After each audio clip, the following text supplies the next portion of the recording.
2003. I worked at Memorial Sloan Kettering for about 9 years in the pediatric oncology setting. I worked in the pediatric step-down unit. Left after 9 years, went to MinuteClinic, which is a clinic inside of CVS. Spent 3 years there.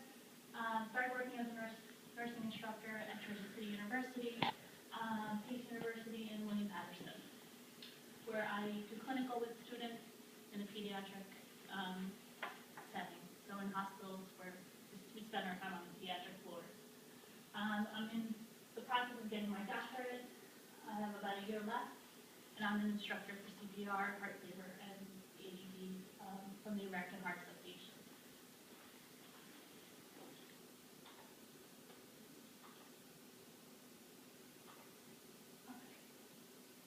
So the objectives for today is to discuss common injuries in the daycare setting and to discuss safe practices, strategies for staff when events occur.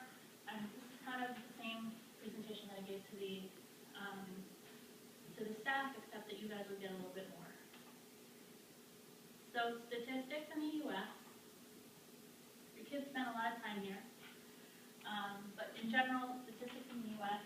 each year there's about 600,000 U.S. children that are hospitalized because of injuries, and more than 15 million are seen in the emergency. Okay. Injury studies in child care centers show that minor injuries are the most common injuries. They happen during free time. They happen during playground time. That's mostly where they happen. Okay. Severe injuries are about 1 to 7% overall. The common places that they occur: the face, the head, the upper extremities, and again, it's during free time, during playtime on a playground, maybe after lunch, when things start to get a little weary because they're tired or they're hungry. Okay. Minor injuries include scrapes, superficial cuts, bumps, or bruises. Are these your first children or more children? First time? First time parents? Okay. I have 4 children of my own, so I know what it's like. So in terms of a scrape, you can all identify what a scrape looks like. A minor cut is on the side of the finger. And basically, what do you think you do with this? You know? Clean it. Clean it. You kind of watch it. You say, it's okay, honey. Everything's going to be okay. You watch to make sure, more than anything, that there's no infection. And you really want to get the area clean so that no infection occurs. So what do? We press gently on the, gentle pressure on the wound. We wait until the bleeding slows down to clean it out with clear running water.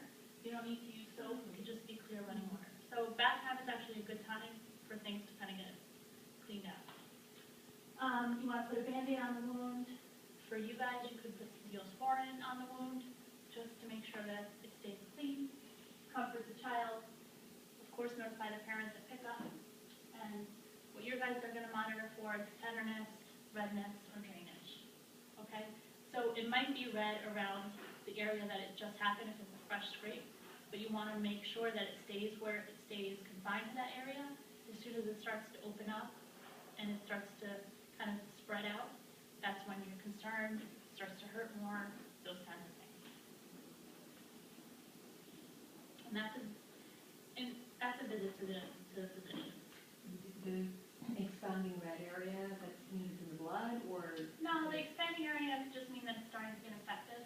So redness, tenderness is always a sign of infection. It's one of the signs of infection. If you're in doubt, just have the physician take a quick look at it, peek at it, make sure that it looks okay.